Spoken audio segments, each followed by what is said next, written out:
He said the strikes were carried out outside the framework of international law and that France cannot approve of them. He called for an end to the strikes as quickly as possible and said lasting peace can only come through diplomatic negotiations.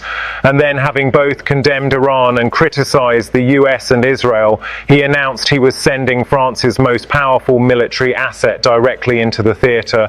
The sequencing was diplomatic architecture, establishing France's independent position before announcing a military deployment that puts French hardware in proximity to the war.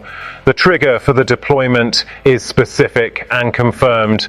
Iranian drone strikes in the opening hours of the conflict struck a hangar at a French naval base in the United Arab Emirates. Macron confirmed French forces shot down drones in legitimate self-defense in the very first hours of the conflict to defend the airspace of their allies. A separate Iranian strike hit the British Royal Air Force Base at Akrotiri in Cyprus, a European Union member state.